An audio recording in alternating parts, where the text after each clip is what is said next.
अस्सलाम वालेकुम ख़वातीन और हज़रात, मैं हूं शुएब इमाम और आप देख रहे हैं sharing of professional wisdom series का एक और खुसूसी इंटरव्यू। दोस्तों, आज हमारे साथ एक ऐसी शख्सियत मौजूद है जो किसी भी तारुफ की मोहताज नहीं है।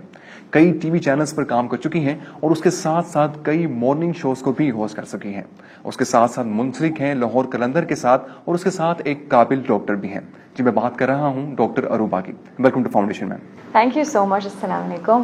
वालेकुम सलाम। मैम, मेरा सबसे पहला क्वेश्चन आपसे होगा कि आपने कई टीवी चैनल्स पे काम किया, कई मॉर्निंग शोज को होस्ट किया, ये तजर्बा आपका कैसा रहा? इट वॉज़ अमेजिंग, क्योंकि मैं इनिशियली बात की जाए तो मुझे लगता था कि मैं शाय हूँ, मैं बात नहीं कर सकती। आपके पेरेंट्स को आप पे ट्रस्ट होता है। सो मेरी मदर को लगता था that she has a lot of knowledge, ये बात कर सकती है, इसको कोई टॉपिक ज़िंदगी में कहीं पे भी किसी लाइन पे चढ़ा लूँ, ये कर लेगी। पर मुझे लगता था कि शायद इंटरेक्शन इतना पसंद नहीं था।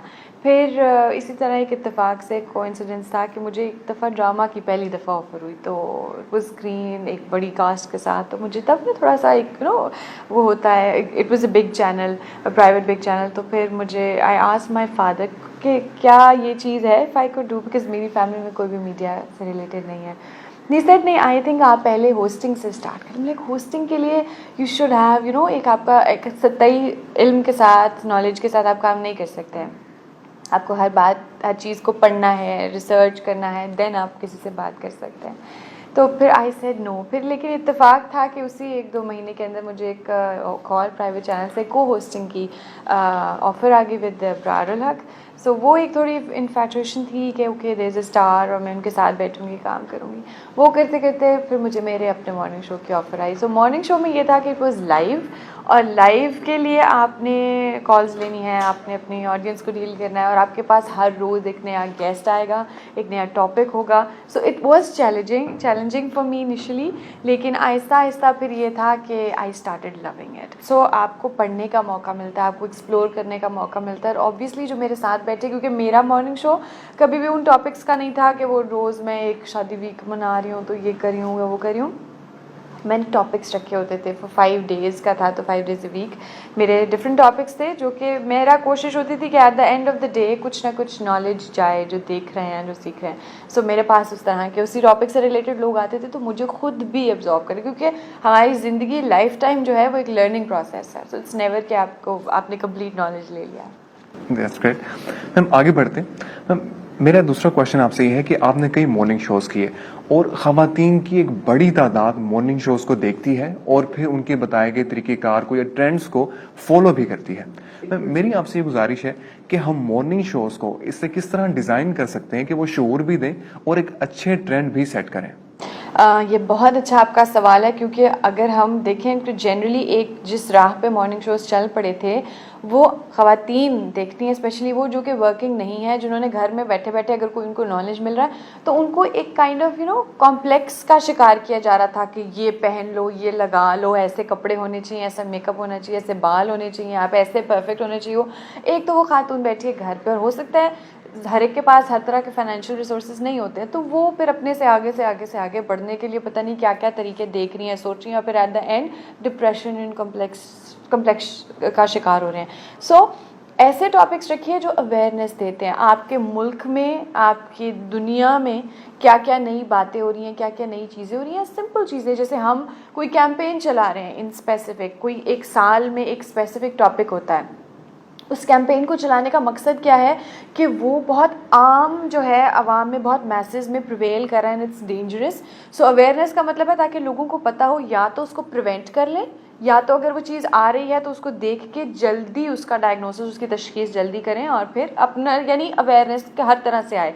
क्योंकि हमारे मुल्क में उस तरह से ना वर्कअप होते हैं हेल्थ के बारे में, ना हर एक को नॉलेज दिया जाता है जैसे एडवांस कंट्रीज़ में होता है। सो वो टॉपिक्स आपको रखने चाहिए इन एन इंटरेस्टिंग वे, कि लोगों को ये भी ना लगे कि बोरिंग सा टॉपिक सब्जेक्ट पढ़ाया जा रहा है, कौन है जो बैठ के क्लास ले।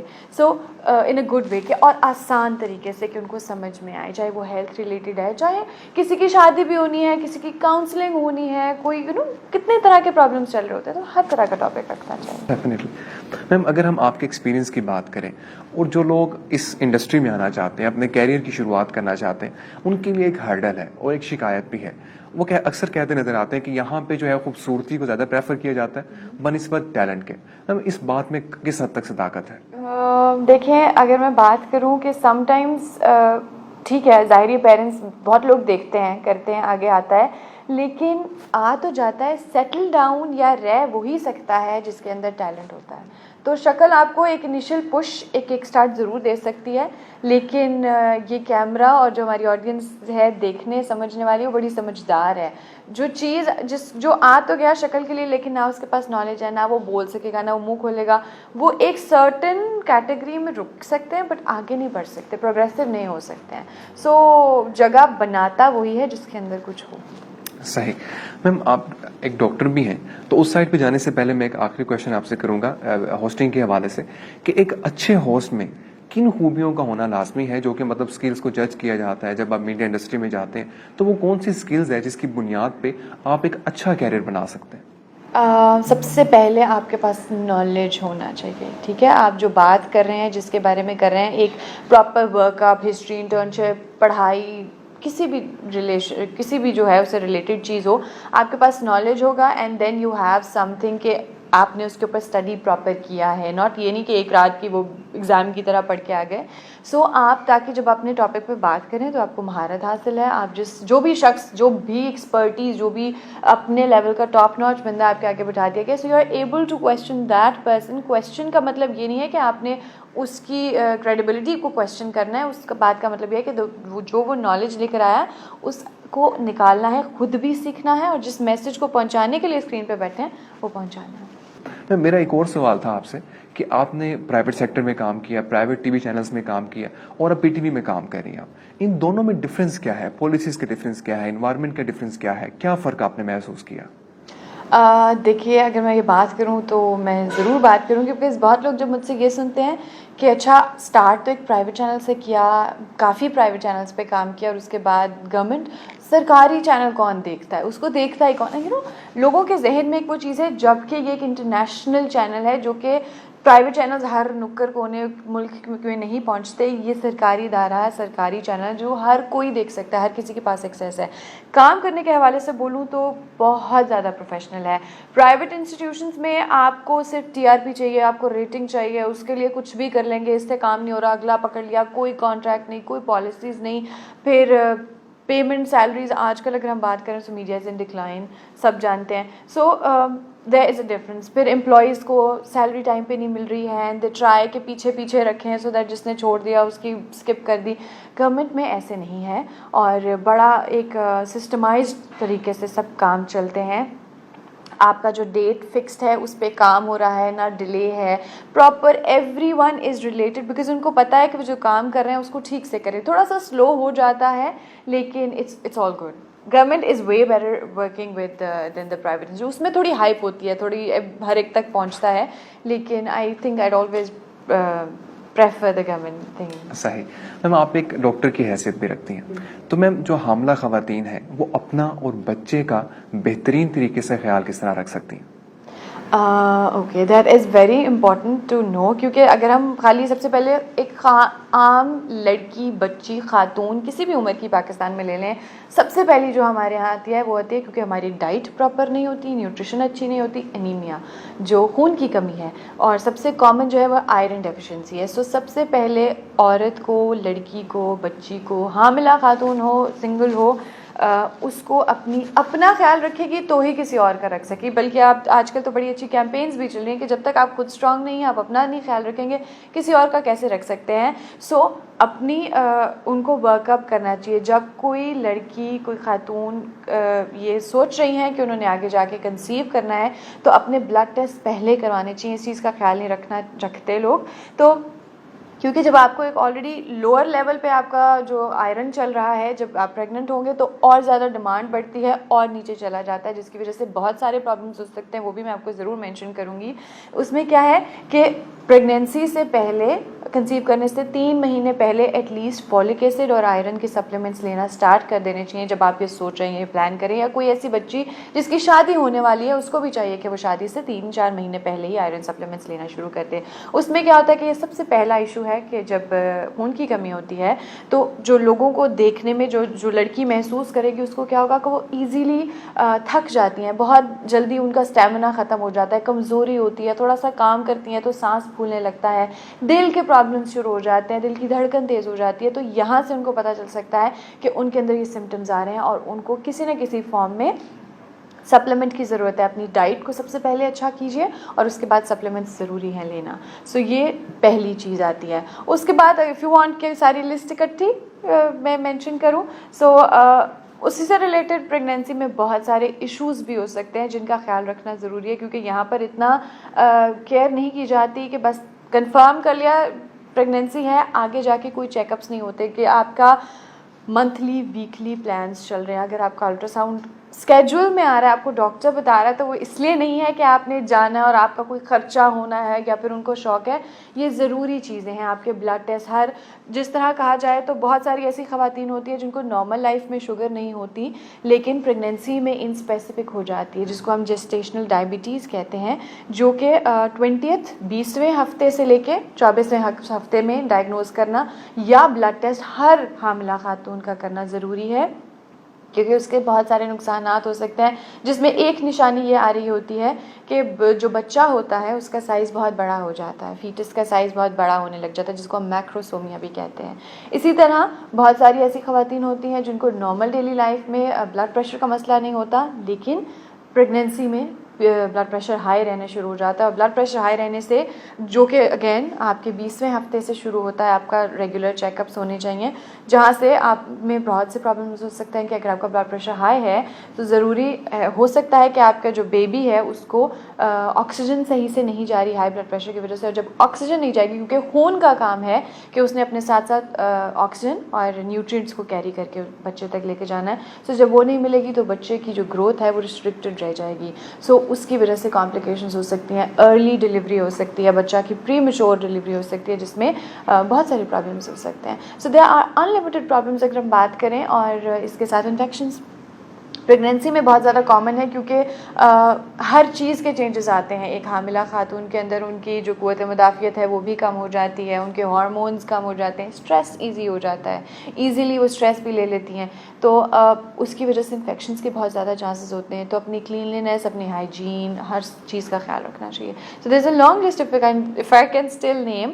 उसी में फिर उसके बाद हम बात करते हैं, कभी कभी कॉम्प्लिकेटेड प्रेगनेंसीज हो जाती हैं। सो अगर मैं नाम लेना शुरू करूँ वो एंडलेस हो जाएंगे, बट डेफिनेटली मैम, इस चीज़ को आगे बढ़ाते हैं।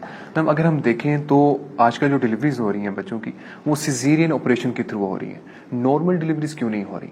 देखिए, समटाइम्स जब डॉक्टर देख रही है और वो आपको अगर सही बात बता रही है, तो जैसे भी मैं नाम ले रही थी, बहुत सारे ऐसे इश्यूज हो जाते हैं जिसमें सिजेरियन एक इंडिकेशन हो जाती है बच्चे की जान बचाने के लिए या माँ की जान बचाने के लिए। तो जितने भी मैंने नाम लिए उन सब के अंदर वो अक्सर सिजेरियन में लीड करता है। अगर मदर का ब्लड प्रेशर हाई है, बच्चे की ग्रोथ ठीक नहीं हो रही, सो बच्चा ज़रूरी नहीं है कि वो नॉर्मल डिलीवरी का स्ट्रेस ले सके, तो इसलिए सिजेरियन करना पड़ता है। बच्चे का साइज़ बहुत बड़ा हो गया शुगर की वजह से, तो सिजेरियन करना पड़ता है, बिकॉज वो नॉर्मली डिलीवर नहीं हो सकते। सो मैनी इश्यूज़ हैं जिसमें प्रॉब्लम्स होती हैं। लेकिन येस, हमारे यहाँ बहुत सारी ऐसी बच्चियाँ हैं, ऐसी ख़वातीन हैं जिनका एक माइंड सेट नहीं रहा नॉर्मल डिलीवरी का, वो इतना लंबा लेबर पेन्स लेना या स्टेमिना नहीं रहा, इतनी एनर्जी नहीं रही। अब समटाइम्स अगर हम देखें, हमारी जो बड़े बूढ़े होते थे वो जब कर रहे होते थे तो आराम से घर में 6-6, 10-10, 12-12 बच्चे होते थे, और आज की फैमिली में 2 बच्चे भी हैं तो वो भी नहीं कर पा रही होती नॉर्मली। या सिमिलरली अगर हम देखें कि हमारे घर में जो काम वालियाँ हैं उनके इतने बच्चे होते हैं और वो आराम से डिलीवर करके आती हैं, नेक्स्ट डे काम करेंगे, कोई कॉम्प्लिकेशंस नहीं होती।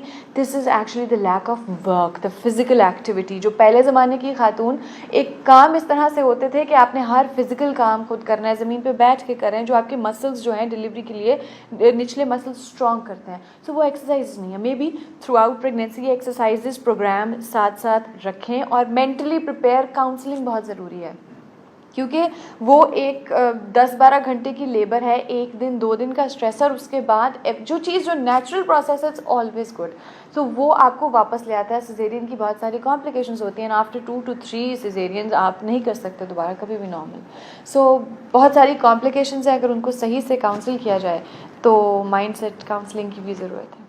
मैम मेरा इस हवाले से एक और क्वेश्चन है कि बच्चा जब पैदा हो जाता है उसकी बर्थ के बाद वो कौन सा क्रिटिकल स्टेज होता है जिसमें उसकी निगहदाश्त की बहुत ज़्यादा ज़रूरत होती है? देखिए, जो पहला महीना है या 40 डेज़, फर्स्ट 40 डेज़ कहते हैं, वो सबसे ज़्यादा क्रिटिकल होता है। जितनी नियोनेटल डेथ्स होती हैं या फिर पोस्ट डिलीवरी डेथ्स होती हैं, वो मोस्टली सबसे ज़्यादा रेशो इस पीरियड में होता है और उसके बाद फर्स्ट ईयर ऑफ लाइफ। क्योंकि देखिए, इनिशियल 6 वीक्स जो है ना, जो आपकी मदर से बच्चे के अंदर इम्यून सिस्टम आया है थोड़ा अर्सा, तो वो चलता है। उसके बाद बच्चे ने इनिशियली फीडिंग प्रॉब्लम्स हैं, किसी को चोक कर जाते हैं बच्चे, वो चीज़ें देखनी है। फिर जो हमारा वैक्सीनेशन प्रोग्राम्स हैं उसको ज़रूर फॉलो कीजिए। इसीलिए वो इतना इम्पॉर्टेंट है कि पैदा होते ही चार्ट्स बताया जाता है।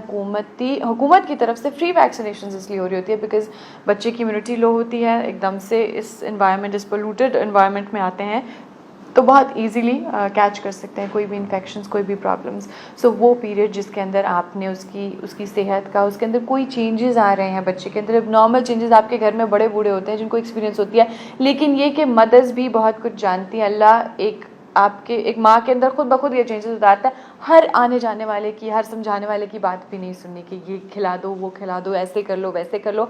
एक मदर्स की अपनी इंट्यूशन जो कि आप खुद लर्न कर रहे होते हैं, या पहला बच्चा है तब खुद लर्न कर रहे होते हैं, या फिर कोई थोड़ी बहुत लें जो कि आपको खुद नज़र आता है कि चेंजेस देयर आर। क्योंकि बच्चे की सोने की रूटीन, खाने की रूटीन आपने देखना है कि बच्चा बहुत ज़्यादा तो नहीं सो रहा, बहुत ज़्यादा तो नहीं खा रहा, या बहुत कम तो नहीं ले रहा, अंडर फीड तो नहीं, अंडर नरिश तो नहीं है। छोटी छोटी बातें हैं जो विद टाइम आप साथ साथ देखते रहते हैं। मेरे आखिरी क्वेश्चन होगा आपसे कि डेंगू का सीजन आ चुका है, तो डेंगू से बचाव के लिए क्या एहतियाती तदबीर होनी चाहिए? अच्छा, ये it is a very important question because ये सीज़न बहुत पहले नहीं था, बट फ्रॉम 2010, 11, 12 बहुत ज़्यादा, और हर सितंबर से जैसे ही मौसम बेहतर होना शुरू होता है तो डेंगू पीक पे पहुंच जाता है। जो एहतियाती तदाबीर हैं, सबसे पहले तो गवर्नमेंट लेवल पे होनी चाहिए कि उनको they have to keep a check, the health department, के घरों के अंदर कहीं पे भी हम घर धुल रहे होते हैं, बारिश हो रही है, आजकल बारिश होती है, पानी खड़ा ना होने दें। और ये खाली ये नहीं कि गंदे पानी के ऊपर, ये साफ़ पानी के ऊपर ये जो मच्छर है एनोफिलिस, ये इनका जो लार्वा होता है वो साफ़ पानी में पाया जाता है। सो उसका चेक होना चाहिए। अपने घरों में स्प्रे करवाइए। कोशिश कीजिए कि शाम के वक्त जो है कहीं बाहर कम निकलें, और अगर निकलें तो फुल स्लीव्स पहनिए या फिर मस्कीटो रिपेलेंट्स का इस्तेमाल कीजिए। अपने घर के कुछ दरवाजे खुले ना छोड़िए, नेट का इस्तेमाल करिए। और ये छोटी छोटी बातें हैं, बट इन केस अगर किसी को डेंगू हो भी जाता है, that is one big thing कि लोग थोड़ा पैनिक कर जाते हैं बिकॉज पीछे काफ़ी कैजुअलिटीज़ हुई। तो उसमें आपने अपनी हाइड्रेशन अच्छी रखनी है। और अगर आपको बुखार चल रहा है, हाई ग्रेड फीवर्स, इसमें भी सिम्टम्स ज़रूर बताऊंगी, क्योंकि अक्सर हम लोग अपने बुखार को इतनी इंपॉर्टेंस नहीं देते, एक पैरासीटामॉल खा ली और बात ख़त्म। अगर हाई ग्रेड फीवर चल रहा है 2 दिन 3 दिन, या उसमें भी अपना डेंगू NS1 एंटीजन ज़रूर करवा लेना चाहिए। आंखों के पीछे दर्द है, किसी किस्म का रैश है, पेट में शदीद किस्म का दर्द है, नोज़िया वॉमिटिंग है, ये वो वाला डेंगू फीवर है जो कि इसके टिपिकल सिम्टम्स है जो कि लोगों को पता होने चाहिए। सो ऐसे में अपना टेस्ट ज़रूर करवाइए, डॉक्टर के पास ज़रूर जाइए। नेगेटिव टेस्ट आता है तो अल्लाह का शुक्र है, बट अगर पॉजिटिव आता है तो you need to get treated. इतना डेंजरस नहीं है जिस तरह लोग सुनते हैं, सोचते हैं, समझते हैं कि ये जानलेवा है, लेकिन अगर इसको सही से ट्रीट ना किया जाए तो it is one very dangerous चीज़। और उसमें सबसे इंपॉर्टेंट बात यह है कि अगर पहले कभी किसी की डेंगू की हिस्ट्री है, उनको डेंगू हो चुका है, या फिर आपको कोई ब्लीडिंग साइंस नज़र आए, आपके नाक से खून आ रहा है, आपके गम्स से खून आने लग जाए बुखार की सूरत में, इन कंडीशंस के दौरान, या फिर कोई आपको स्टूल में, आपको यूरिन में किसी फॉर्म में खून आने लग गया है, तो ज़रूर रब्ता करना चाहिए। बहुत बहुत शुक्रिया मैम, आपने मीडिया पे बात की, आपने ख़वातीन की सेहत पे बात की, आपने डेंगू पे अवेयरनेस की बात की। मुझे उम्मीद है कि हमारे नाजरीन इन तमाम टिप्स से शऊर हासिल करेंगे और अपने लाइफस्टाइल को मज़ीद बेहतर बनाएंगे। इंटरव्यू देखने का बहुत बहुत शुक्रिया।